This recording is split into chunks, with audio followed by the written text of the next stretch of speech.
નમસ્કાર, હું છું પરવીન પઠાર અને ગુજરાતની વાત પ્રોગ્રામમાં તમારું સ્વાગત કરું છું. આજે આપણે આપણા આ પ્રોગ્રામમાં જાણીશું કે આપણા ગુજરાત રાજ્યમાં દિવસ દરમિયાન કઈ કઈ ઘટનાઓ બની છે અને કેવી રીતે બની છે, કયો છે સોશિયલ મીડિયાનો હોટ ટોપિક મુદ્દો.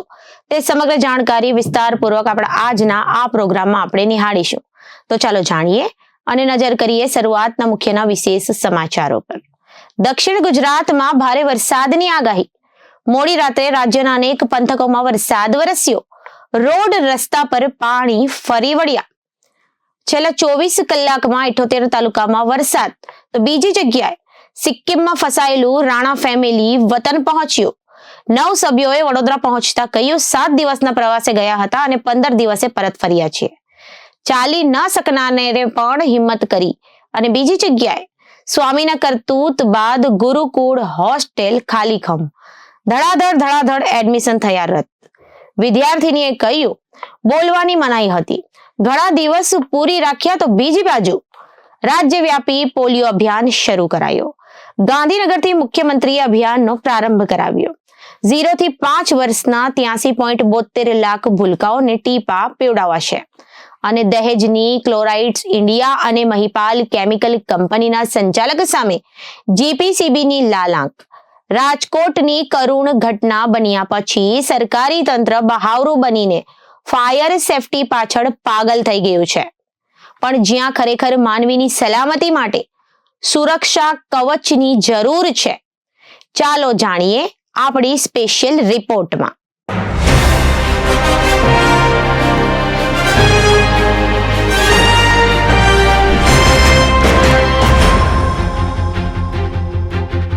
હવે જોઈએ સમાચારો વિગતવાર. રાજ્યમાં ચોમાસાનું આગમન તો થઈ ગયું છે, પરંતુ હજુ પણ જોરદાર વરસાદી માહોલ જામ્યો છે. હજુ અનેક જિલ્લામાં વાવણી લાયક વરસાદ વરસ્યો નથી.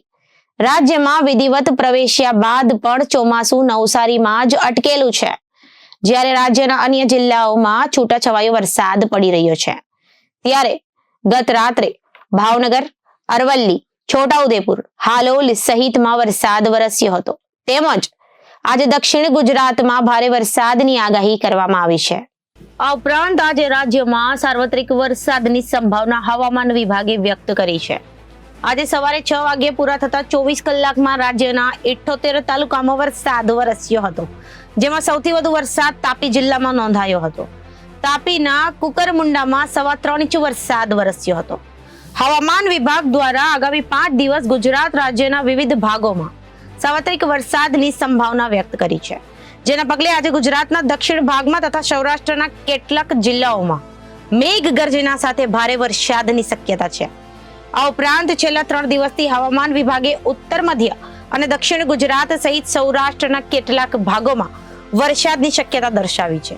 આજે દક્ષિણ ગુજરાતમાં ભારે વરસાદ, જ્યારે ઉત્તર ગુજરાત, મધ્ય ગુજરાત અને સૌરાષ્ટ્રના ભાગોમાં ઘણા ખરા સ્થળો પર ગાજવીજ સાથે હળવાથી મધ્યમ વરસાદની શક્યતા છે, જ્યારે કચ્છમાં છૂટાછવાયા સ્થળોએ વરસાદી ઝાપટા વરસી શકે છે.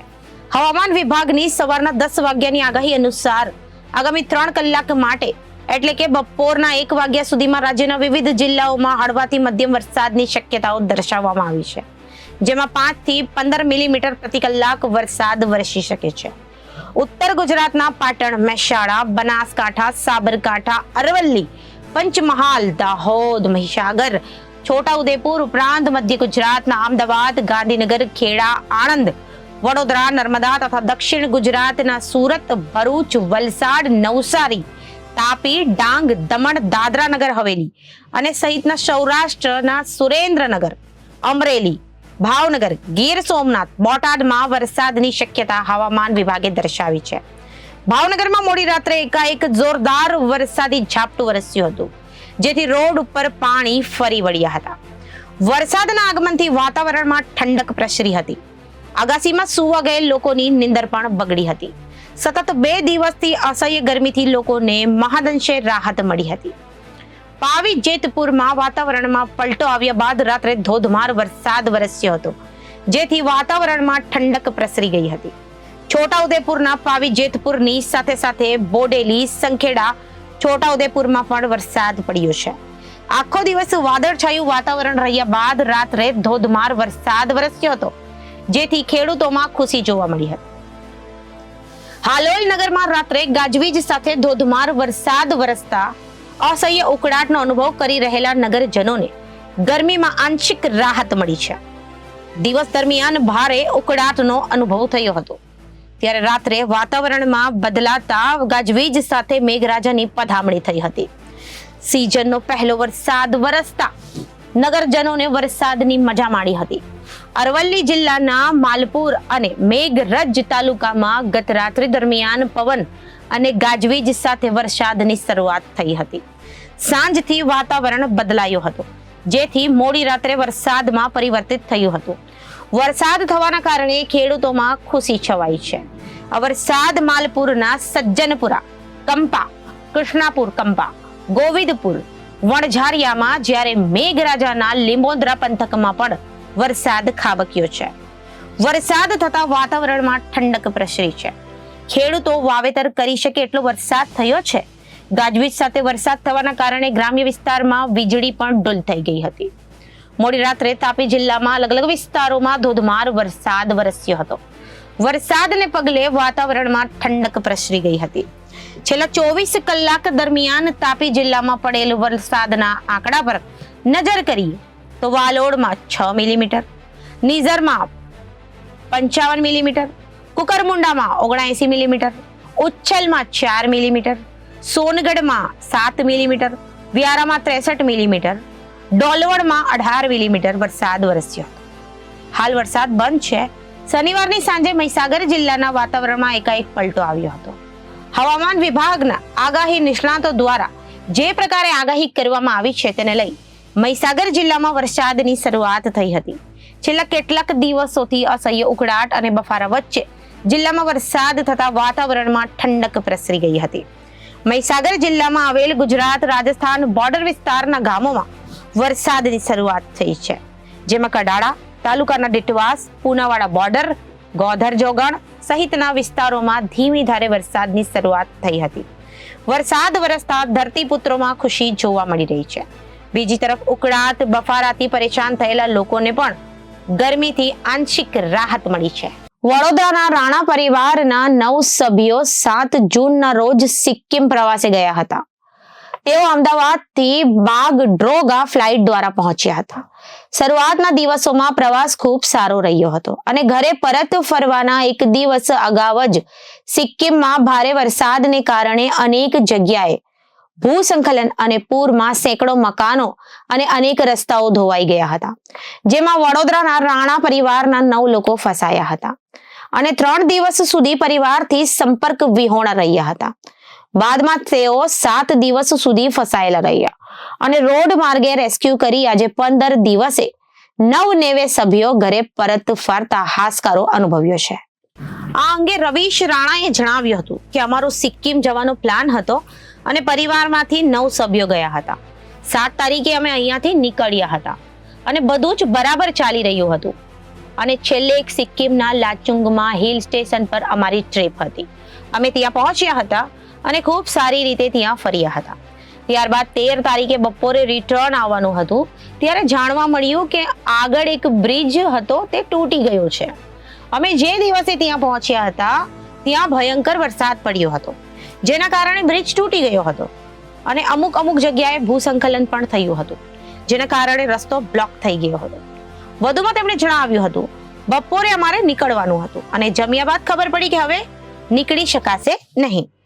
અમને આશા હતી કે બીજા દિવસે કે સાંજ સુધીમાં જઈ શકશું, પરંતુ ત્યાં ખૂબ જ ધુમ્મસ અને વરસાદ શરૂ થઈ ગયો હતો, જેથી અમે ત્યાં જ ફસાઈ ગયા હતા અને 6 દિવસ સુધી અમે ત્યાં જ ફસાયેલા રહ્યા હતા.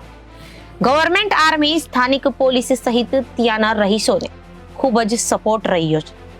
બધું જ તૈયારીઓ તેઓએ કરી હતી, પરંતુ ત્યાંથી પરિસ્થિતિ હતી તે પ્રમાણે કોઈ પણ થઈ શકે તેમ ન હતું. અમે જ્યાં સુધી ત્યાં રહ્યા ત્યાં સુધી ખૂબ જ સ્થાનિક લોકોનો અમને સપોર્ટ મળ્યો. જમવામાં, રહેવામાં કોઈ પણ પ્રકારની અમને તકલીફ નહીં પડી. વધુમાં એમણે કહ્યું કે આર્મી, પોલીસ અને સ્થાનિક લોકોના સપોર્ટથી અમારું રેસ્ક્યુ થયું હતું, જેમાં 4-5 કિલોમીટર પહાડ પર ધોધનો અમુક જે વિસ્તાર હોય છે ને, અમુક લાકડાના પુલ બનાવ્યા હતા, ટેમ્પરરી રસ્તા બનાવ્યા હતા, તેના પરથી પસાર થવું ખૂબ જ મુશ્કેલ હતું પરંતુ તેમની મદદથી અમે નીકળી ગયા હતા અને લાચુંગની ગેંગટોક પહોંચ્યા હતા અને ત્યારબાદ પરત ફરતા ફ્લાઇટના માધ્યમથી ઘરે પરત ફર્યા હતા. વધુમાં તેમણે કહ્યું, આ એક કુદરતી હોનારત હતી અને તેના કારણે અમે લોકો ત્યાં ફસાઈ ગયા હતા.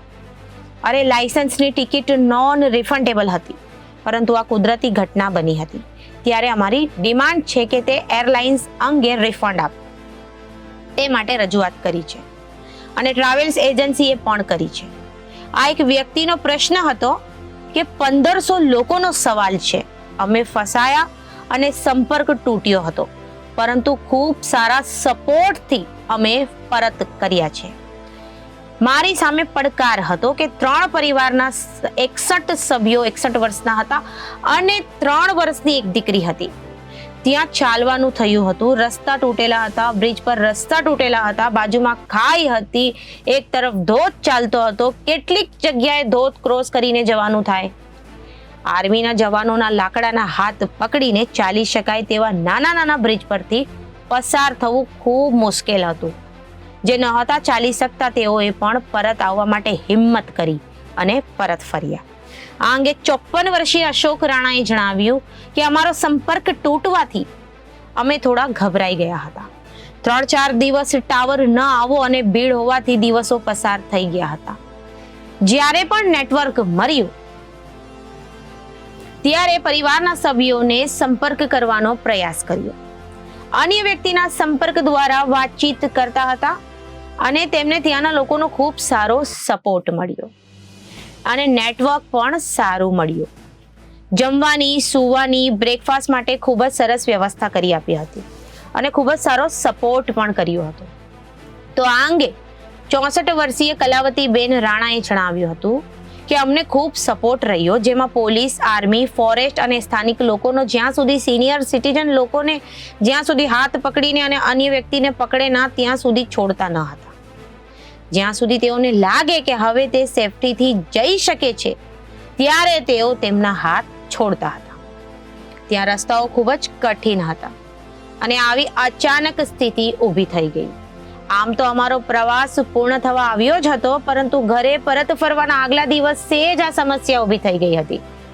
વધુમાં તેમણે કહ્યું, આવી પરિસ્થિતિ ક્યારેય જોઈ ન હતી, પરંતુ આ સ્થિતિ ઊભી થઈ ત્યારે અમને હિંમત કરી એડવેન્ચરનો પણ લાભ મળ્યો અને એવી રીતે ટ્રેકિંગ અને એડવેન્ચર થઈ શકે છે તેવો અનુભવ અમને થયો છે. ફરી જવાની ઈચ્છા ખરી, પરંતુ ત્યાંનું વાતાવરણ એટલું ખૂબ જ સારું હતું કે ત્યાં ઝીરો પોલ્યુશન, ત્યાં હોસ્પિટલો નથી, ત્યાં મેડિકલ સ્ટોર નથી. ત્યારે અમે ત્યાંના સ્થાનિક લોકોને પણ આ બાબતે પૂછતા તેઓએ કહ્યું, અમને આની જરૂર પડતી જ નથી. રાજકોટથી 80 કિલોમીટર દૂર ખીરસરા ઘોટિયા ગામ જેને તાલુકાના ઉપલેટા લાગે છે. આ ગામમાં સ્વામી નારાયણ ગુરુકુળ આવેલી છે, જ્યાં રહેતા ધર્મ સ્વરૂપદાસ સ્વામી પર યુવતીએ ગેસ્ટ રૂમમાં જ લગ્ન કરીને અને વારંવાર દુષ્કર્મની ફરિયાદ નોંધાવી છે. પોલીસ ફરિયાદમાં એક સ્વામી સહિત 2 લોકો પર ગર્ભપાતની પ્રવૃત્તિમાં સામેલ હોવાના ગંભીર આક્ષેપો પણ કરવામાં આવ્યા છે. આવા ઘટનાક્રમ વચ્ચે હવે આ ગુરુકુળમાં ભણતા વિદ્યાર્થીઓની મુશ્કેલીઓ વધી ગઈ છે. દુષ્કર્મના કેસના આરોપી ધર્મ સ્વરૂપ દાસે થોડા વર્ષો પહેલા કોઈક રીતે ગોઠવણ કરીને ખીરસરા ઘેટિયા ગામે સ્વામિનારાયણ ગુરુકુળમાં રહેવાની અને ત્યાં વ્યવસ્થાપન જવાબદારી સંભાળી લીધી હતી. ગ્રામ્ય વિસ્તારમાં આવેલી આ ગુરુકુળમાં મોટે ભાગે ગરીબ મધ્યમ વર્ગના પરિવારના લગભગ 500 થી વધુ વિદ્યાર્થીઓ તેમજ વિદ્યાર્થીનીઓ ધોરણ 1 થી 12 સુધીના વર્ગોમાં અભ્યાસ કરે છે. એક તરફ નવું શૈક્ષણિક સત્ર શરૂ થઈ ગયું છે અને સાથે જ ગુરુકુળના ધર્મ સ્વરૂપદાસ સહિત 3 લોકો સામે ગંભીર આક્ષેપો લાગ્યા છે, જેમાં 2 સ્વામી તેમજ મુખ્ય સેવક પોલીસ પકડે એ પહેલા જ પોલીસની ઢીલી નીતિના કારણે ભાગી છૂટવામાં અને ભૂગર્ભમાં ઉતરી જવા માટે સફળ થયા હોવાની ચર્ચાઓ અગાઉ પણ શરૂ થઈ ચૂકી છે. હાલ પણ આ આરોપીઓ પોલીસ પકડથી દૂર જ છે, પણ ગુરુકુળમાં શૈક્ષણિક પ્રવૃત્તિ પર પ્રશ્નાર્થ લાગી ગયો છે, જેથી શૈક્ષણિક સંસ્થામાં અભ્યાસ કરતા વિદ્યાર્થીઓ વિદ્યાર્થીનીઓના વાલીઓમાં રોષ ફેલાયો છે. કારણ કે વાલીઓએ પોતાના સંતાનો માટે સ્કૂલ અને હોસ્ટેલની હજારો રૂપિયાની ફી ભરી દીધી છે અને હાલ હોસ્ટેલ તેમજ શૈક્ષણિક કાર્ય પણ બંધ કરી દેવામાં આવ્યું છે. ખીરસરાની હોસ્ટેલમાં રહીને ગુરુકુળમાં અભ્યાસ કરતી એક વિદ્યાર્થીનીએ જણાવ્યું, હું ધોરણ 10માં અભ્યાસ કરું છું. અહીંયા 9મા ધોરણથી અભ્યાસ કરવા માટે આવી હતી. નવું સત્ર શરૂ થયું હતું ત્યારે હું 15 દિવસ અગાઉ આવી હતી. ત્યારે આવો કોઈ વિવાદ ન હતો. જ્યારે વિવાદ થયો પછી અહીંયા સ્વામી કે બીજા કોઈ લોકો પણ દેખાતા નથી. અહીંયાના સંચાલક મયુરભાઈ ક્યાંક ચાલ્યા ગયા છે. અમારી ગર્લ્સ હોસ્ટેલમાં અમને બધાને રૂમમાં જ રાખવામાં આવ્યા હતા. અમને કોઈને બારીએથી કે બહાર કોઈ પણ વસ્તુ જોવા દેવાતી નથી. અમને બહાર પણ નીકળવા દેવામાં આવતા નથી. ઘણા દિવસોથી અમને અંદર જ પૂરી રાખ્યા હતા. વિદ્યાર્થીનીએ ગંભીર આરોપ લગાવતા કહ્યું, અમને સૌ કોઈ ડરાવતા હતા અને કહેતા હતા કોઈને કાંઈ બોલવાનું નથી. જો કોઈ મીડિયાવાળા આવે તો એને કાંઈ પૂછે તો કહેવાનું અમારે ત્યાં હોસ્ટેલ સ્વામી આવતા જ નથી, સભા કરવા પણ આવતા નથી, દીકરીઓ સામે પણ બોલતા નથી. આવું મીડિયા સામે તમારે બોલવાનું રહેશે. આવું અમને શીખવાડતા અને અમને ડરાવતા હતા. હવે અમારો અભ્યાસ બગડી રહ્યો છે અને અમને ક્યાંક પણ એડમિશન પણ નથી મળી રહ્યું. બધે ફૂલ એડમિશન થઈ ગયા છે. જેથી અમારી માંગણી છે કે અમારું ભવિષ્ય ના બગડે એ માટે અમને બીજી સ્કૂલમાં એડમિશન મળી જાય અને યોગ્ય કાર્યવાહી કરવામાં આવે. ખીરસરામાં સ્વામી નારાયણ સંપ્રદાયની સંસ્થાના ગુરુકુળમાં રહીને ધોરણ 7માં અભ્યાસ કરતા એક વિદ્યાર્થીના પિતા રવિભાઈએ જણાવ્યું હતું કે રાજકોટમાં હું રહું છું. મારા દીકરા માટે મેં ગત 9 તારીખે એડમિશન લીધું હતું. ગત રવિવારે અમને સાંજે ફોન આવ્યો હતો કે તમારા બાળકને તેડી જાઓ, અહીંયાની હોસ્ટેલ બંધ છે, અમે હજારો રૂપિયા ફી ભરી છે. અમે આ અંગે સંસ્થાનો સંપર્ક કરતા કોઈ પણ પ્રકારનો જવાબ નહોતો આપવામાં આવી રહ્યો. આ ઉપરાંત અમારા બાળકને લિવિંગ સર્ટી પણ આપતા ન હતા. જેથી અમે રૂબરૂ સંસ્થા ખાતે પહોંચી ગયા હતા. અમે છેલ્લા 1 અઠવાડિયાથી ધક્કા ખાઈ રહ્યા છીએ. રવિભાઈએ વધુમાં જણાવ્યું હતું કે હાલ અમારા બાળકનું ચાલુ વર્ષ બગડી રહ્યું છે. અહીંયા કોઈ પણ દેખાતું નથી. આ બાબતે સ્થાનિક ધારાસભ્ય, સાંસદ, સરપંચ સહિતના આગેવાનોને ખેર ખબર લેવા આવ્યા નથી. અહીંયા દીકરીઓ ઉપર દુષ્કર્મ થયાનું કલંક લાગ્યું છે. આ વાત સાચી જ છે. તેઓ કહે છે કે અમે આવીએ છીએ ત્યારે અહીંયા હાલ કોઈ પણ પ્રકારના જવાબો આપતા નથી. મારી માંગણી છે કે અમે ભરેલી ફી અને અમારા બાળકનું લિવિંગ સર્ટિફિકેટ આપી દેવામાં આવે, જેથી અમે અન્ય જગ્યાએ એડમિશન લેવા માટેના પ્રયાસ કરીએ. હાલ તો અમે ઘણી જગ્યાએ તપાસ કરી લીધી છે, પરંતુ આસપાસની સ્કૂલોમાં અમારા બાળક માટે ખાલી જગ્યા નથી. સૂત્રો મારફતે મળેલી જાણકારી પ્રમાણે ઘણા વાલીઓ પોતાના બાળકનું લિવિંગ સર્ટિફિકેટ લઈ ગયા છે, પરંતુ પૂરતી ફી પરત આપવા મામલે ગલ્લા તલ્લા થતા હોવાના પણ આરોપ લાગ્યા છે. ખીરસરા ગુરુકુળમાં ધોરણ 10માં ભણતી દીકરીનું એડમિશન રદ કરવા માટે આવેલા અશ્વિનભાઈએ કહ્યું, આ સંસ્થાના સાધુઓએ કૃત્ય કર્યા છે, એટલે અમારે એડમિશન પાછું લેવું પડ્યું, પરંતુ ફી કે લિવિંગ સર્ટિફિકેટ આપતા નથી. અમે છેલ્લા 1 અઠવાડિયાથી ધક્કા ખાઈ રહ્યા છીએ. મારી દીકરીને આગળના અભ્યાસ માટે કોઈ અન્ય શાળામાં એડમિશન મળે તેવી શક્યતાઓ પણ નથી. હવે અમારે શું કરવું? અશ્વિનભાઈએ ફી અને બાળકોની સલામતી બાબતે કહ્યું, મારી દીકરીની ફી ભરવા માટે મેં કોઈકની પાસેથી ઉછીના રૂપિયા લીધા હતા, જેથી મારી દીકરી સારી જગ્યાએ ભણી શકે અને હોસ્ટેલમાં પણ રહી શકે. પરંતુ ગુરુકુળના સાધુ આવા કમઠાણ કરીને બેઠા હોય અને આવા કૃત્ય કરતા હોય તો અહીંયા આવતી દીકરીઓ તેમના પર ભરોસો કેવી રીતે કરે? અહીંયા ઘણી દીકરીઓ અભ્યાસ કરી રહી છે. આ એક ચિંતાનો વિષય છે. આવું શરમજનક કૃત્ય ન થવું જોઈએ. આવા સાધુઓ આખી જિંદગી જેલમાં રહે એવી કાર્યવાહી થવી જ જોઈએ. ધર્મ સ્વરૂપદાસ સ્વામી સામે પોલીસ ફરિયાદ થયા બાદ મેરખીભાઈ નામના એક વાલી પણ પોતાના અને સંબંધીઓના બાળકોને ઘરે પરત લઈ જવા માટે દોડી આવ્યા હતા. તેમણે મીડિયા સાથે વાતચીત કરતા ઘણા સવાલો ઉઠાવ્યા અને નેતાઓ પણ આ મુદ્દે મૌન સેવી રહ્યા હોવાનો આરોપ લગાવ્યો છે. તેમણે કહ્યું, અત્યારે હોસ્ટેલ બંધ થઈ ગઈ છે, તો પણ અમે જે ફી ભરી હતી અને તેમની પાછી મળતી નથી. ઉપરાંત અમને આ બાબતે કોઈ પણ પ્રકારે યોગ્ય અને સંતોષકારક જવાબ પણ નથી આપી રહ્યા.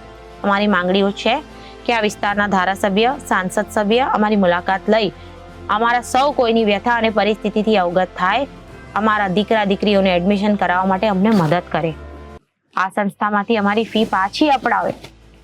વાલીઓના જણાવ્યા પ્રમાણે આ સંસ્થામાં હોસ્ટેલ માટે કોઈએ 13,000 તો કોઈ 18,000 રૂપિયા ફી ભરી છે.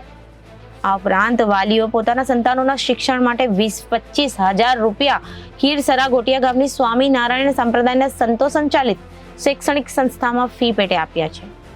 વાલીઓ દ્વારા મીડિયાને બતાવવામાં આવેલ વિવિધ ફીની પહોંચને જોતા પણ ઘણી શંકા ઊભી થાય છે, કારણ કે આ ફીની પહોંચમાં લખેલી વિગતોમાં પણ પૈસાનો ઝોલ કરવાના ઈરાદે અને રોકડ રકમની આવક છુપાવવા માટેનું પણ કારસ્તાન હોય એવી વાલીઓની શંકા છે. કાયદાના નિષ્ણાંત જણાવ્યા અનુસાર 5,000 રૂપિયાથી વધુની રકમ પહોંચમાં લેતી દેતી થાય તો ₹1 રેવન્યુ સ્ટેમ્પની ટિકિટ જરૂરિયાતપણે ચોંટાડવી પડે છે. આ ઉપરાંત જે તે પહોંચ પર નાણાં સ્વીકારવાની સહી અને સંસ્થાનો સિક્કો પણ લગાવેલો હોવો જોઈએ. પરંતુ ખીરસરા ગોટિયા ગામની સ્વામિનારાયણ સંપ્રદાયના સંતો સંચાલિત શૈક્ષણિક સંસ્થાએ આપેલી ફીની પાવતીમાં રેવન્યુ ટિકિટ ચોંટાડેલ નથી અને નાણાં લેનારની એકદમ સામાન્ય સહી છે, પણ સંસ્થાનો સિક્કો મારેલો નથી. આ મુદ્દે ગુરુકુળનો મત જાણવા માટે ઘણા પ્રયત્નો કરવામાં આવ્યા, પરંતુ તેમના તરફથી સત્તાવાર રીતે કોઈ નિવેદન આપવામાં આવ્યું નથી.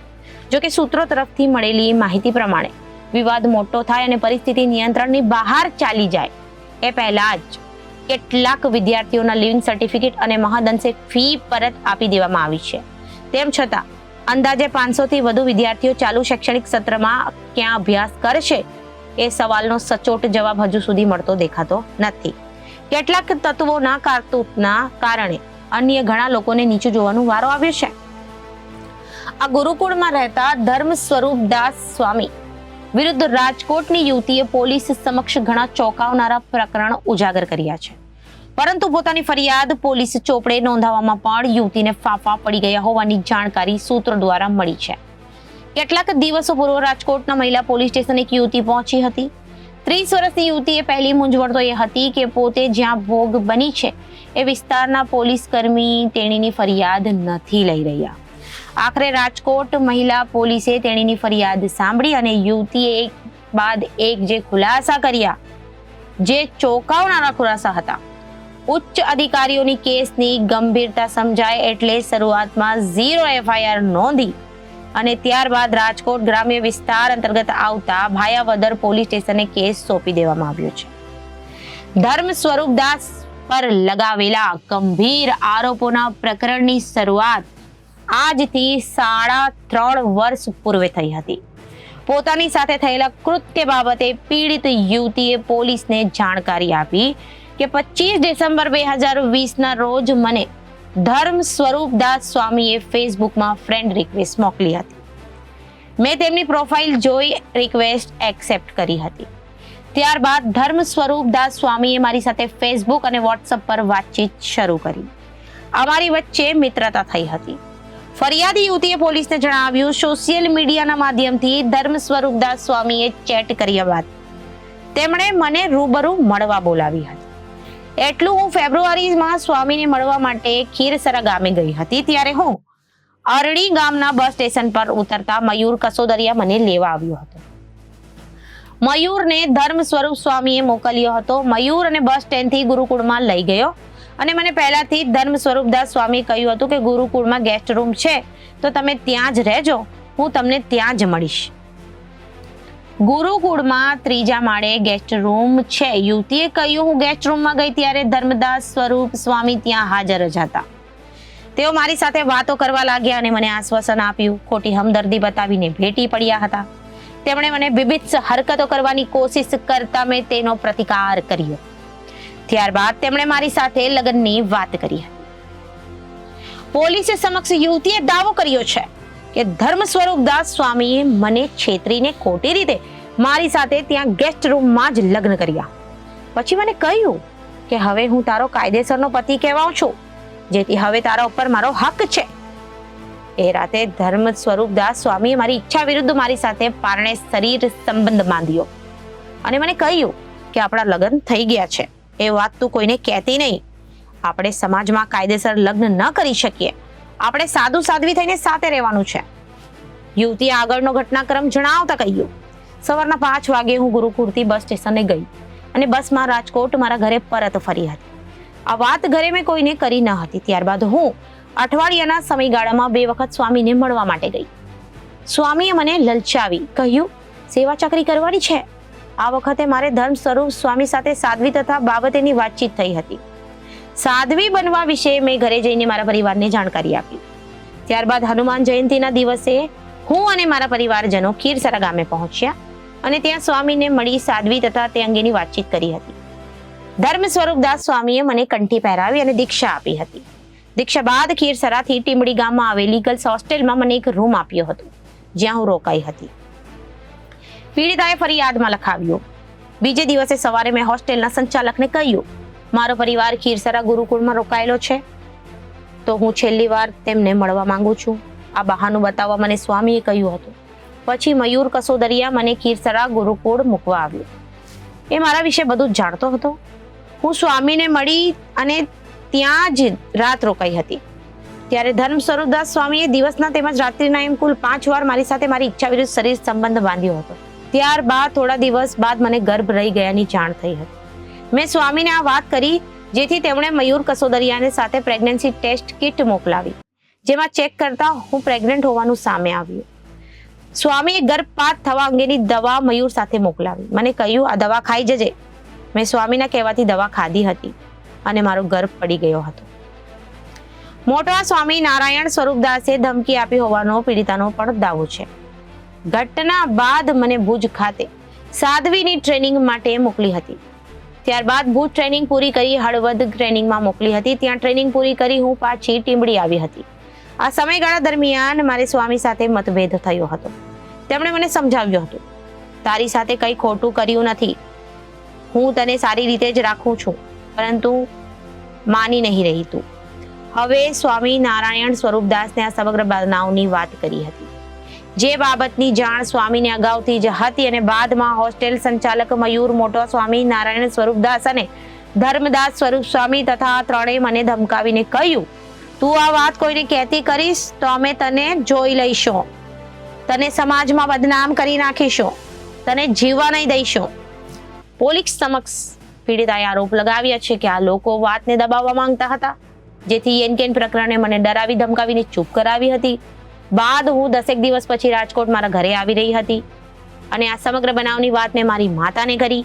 ત્યારબાદ પણ આ સ્વામીને મને ફોનમાં વાત કોઈને કે ન કરવા અંગે ધમકીઓ આપી અને કહેતા હતા કે તું કેસ કરીશ તો તારું કંઈ માનશે નહીં. મોટા સ્વામી નારાયણ સ્વરૂપદાસ સ્વામી મારી સાથે બહુ લાગવક છે, તું મારું કંઈ નહીં બગાડી શકે, અમે તને જ સમાજમાં બદનામ કરી નાખીશું.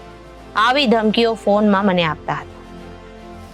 જૂન મહિનાની શરૂઆતમાં જ વડોદરાના વાડી વિસ્તારમાં આવેલ વડતાલ તાબાના સ્વામિનારાયણ મંદિરના તાત્કાલિન કોઠારી સ્વામી અને હાલ વડતાલ ખાતે રહેતા સ્વામી જગત પાવન દાસ સામે દુષ્કર્મની ફરિયાદ નોંધાઈ હતી.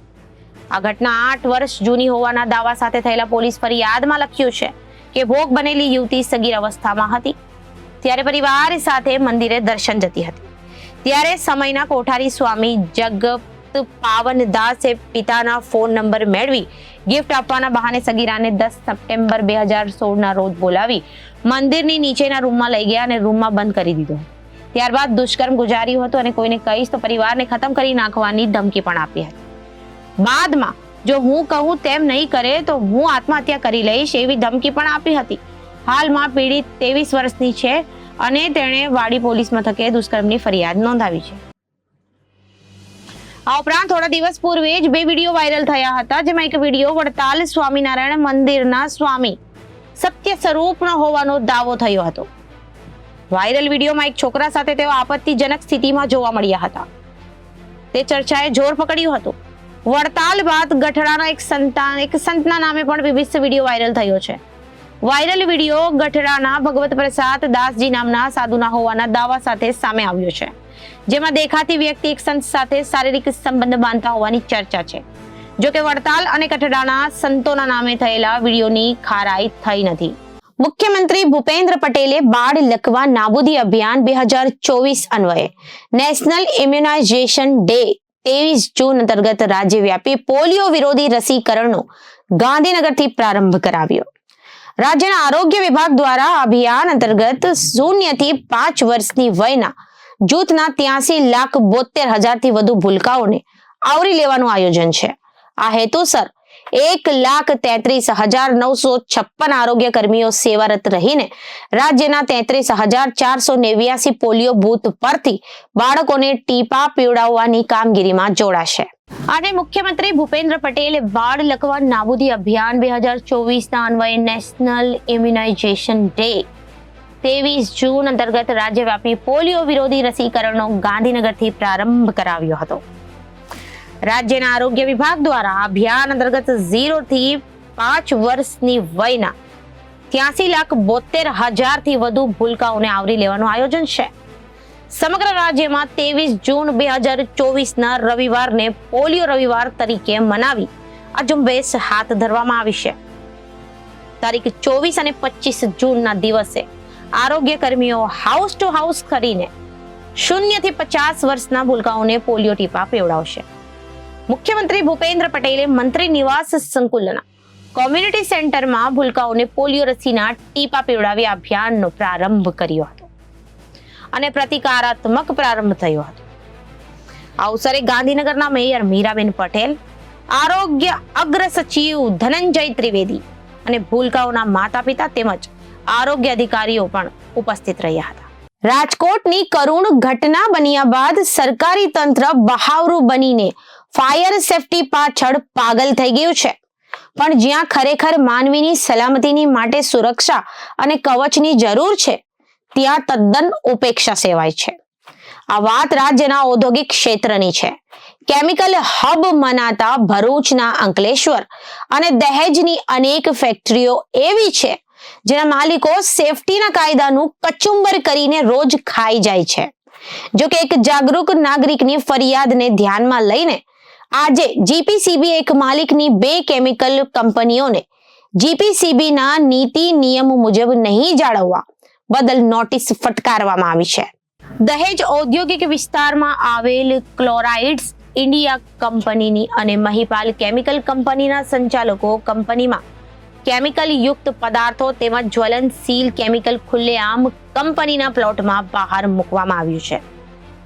ક્લોરાઇડ્સ ઇન્ડિયા કંપની અને મહિપાલ કેમિકલ કંપનીના સંચાલકની માનવતા મરી પરવારી છે તે જણાઈ રહ્યું છે. કેમિકલ યુક્ત પદાર્થો તેમજ જ્વલનશીલ કેમિકલ આટલું ગંભીર અને ભયજનક છે કે ત્યાં કામ કરતા કામદારોનું જીવન ક્યારે બુઝાઈ જાય તે નક્કી નથી.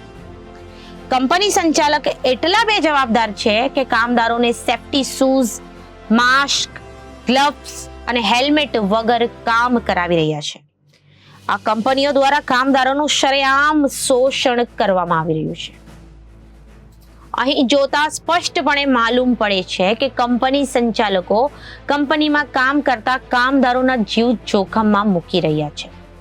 કંપની સંચાલકો પોતાના રૂપિયા બચાવવા માટે કામદારોના જીવ જોખમમાં મૂકે છે. જાગૃત નાગરિક તેમજ પત્રકાર દ્વારા જીપીસીબીના અધિકારીઓને જાણ કરાતા તાત્કાલિક સ્થળ પર જીપીસીબીની ટીમ આવી અને ટીમ પહોંચતા કંપનીની સ્થળ મુલાકાત લઈ કંપનીની વિરુદ્ધ કાર્યવાહી કરી હાલ જગ્યા પર નોટિસ ફટકારવામાં આવી છે. ક્લોરાઇડ્સ ઇન્ડિયા કંપની અને મહિપાલ કેમિકલ કંપનીના સંચાલકો જે પ્રમાણે હાલમાં કામદારો પાસે કામ લઈ રહ્યા છે ને તેના કારણે કંપનીમાં કામ કરતા કામદારોને ચામડી તેમજ શ્વાસ અને આંખના ગંભીર રોગોની બીમારીમાં સપડાઈ જાય તેવું સ્પષ્ટપણે દેખાઈ રહ્યું છે અને તેઓના જીવન પર ખતરો મંડરાતો રહે છે. જો તે ચેપે નીવડે તો કામદારોના પરિવાર પર પણ ગંભીર ખતરો હોવાનું માની શકાય છે. આ માટે જવાબદાર કોણ રહેશે? હાલ તો કંપનીમાં આડેધડ પડેલા કેમિકલ તેમજ કેમિકલ પદાર્થના સેમ્પલ લઈ જીપીસીબી દ્વારા વધુ તપાસ શરૂ કરવામાં આવી છે. તેની ગંભીરતાને લઈને તાત્કાલિક નોટિસ ફટકારી કાર્યવાહી કરવામાં તો આવી છે, પણ ઉલ્લેખનીય છે કે દહેજની આ બંને કંપનીઓના એક જ માલિકી હોવાનું બહાર આવ્યું છે. ક્લોરાઇડ્સ ઇન્ડિયા કંપની અને મહિપાલ કેમિકલ કંપનીના જવાબદાર સંચાલકો સામે કડકમાં કડક કાર્યવાહી કરવા લોક માંગ ઉઠી છે. કંપનીના સંચાલકો દ્વારા જીપીસીબી તેમજ જીઆઈડીસી પરિપત્રના નિયમોને નેવે મૂકીને પોતાની મનમાની મુજબ પર્યાવરણને મોટું નુકસાન પહોંચાડી રહી છે. કંપનીના સંચાલકો માનવ જીવન તેમજ અન્ય જીવસૃષ્ટિ પર પણ ગંભીર અસર પહોંચાડી શકે છે. કંપનીના સંચાલકો સામે કડકમાં કડક કાર્યવાહી કરવા લોક માંગ ઉઠી છે. ભરૂચ જીવતા કેમિકલ બોમ્બ પર બેઠું છે એવું પ્રતીત થઈ રહ્યું છે. જીઆઈડીસી અને જીપીસીબીના તંત્રવાહકો તથા ફેક્ટરી ઇન્સ્પેક્ટર કચેરી ફેક્ટરીઓ સામે કામદારોની સલામતી બાબતે પગલાં કેમ લેતા ડરે છે તે સામાન્ય નાગરિકની સમજમાં નથી આવતું. આ પંથકમાં સેંકડોની સંખ્યામાં કેમિકલ ફેક્ટરીઓ આવેલી છે. અહીં થનાર એક જ અકસ્માત અનેક કામદારો કર્મચારીઓનો જીવનનો ભોગ લઈ શકે છે. કેમિકલનું સામાન્ય ગળતર કે કેમિકલની વેસ્ટનો અણસમજપૂર્વક નિકાલ અનેક માનવી, પશુ પક્ષી અને જળચર જીવોનો ભોગ લઈ શકે છે.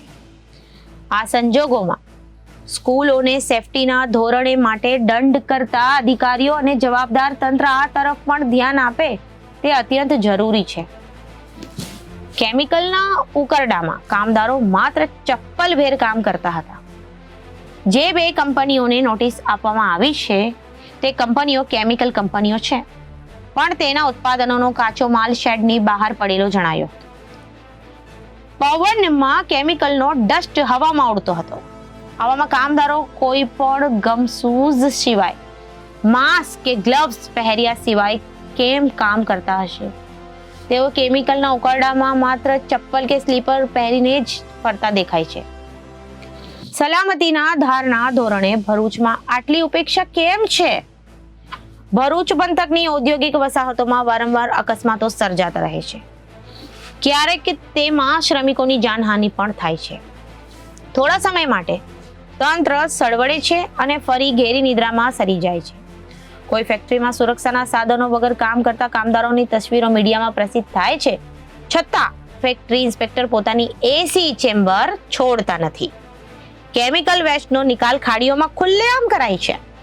ટ્રકો વાળા રસ્તા પર કેમિકલ વેસ્ટ વેરતા જાય છે. આ બધું ભરૂચમાં સામાન્ય કેમ છે? સામાન્ય લોકોનો એ સવાલ છે કે કાતિલ અને જીવલેણ કેમિકલો વપરાતા સંખ્યાબંધ ઉદ્યોગો હોવા છતાં કામદારો અને કર્મચારીઓની સલામતી સામે કેમ માલિકો આંખ આડા કાન કરીને બેઠા છે અને તંત્ર તેને ચલાવી કેમ લે છે? જો કે આ સવાલોનો જવાબ તો તંત્ર જ આપી શકે છે. તો અત્યારે ગુજરાતની વાતમાં વિરામ લઈએ. વધુ સમાચારો માટે જોતા રહો જનાદેશ ન્યૂઝ. નમસ્કાર.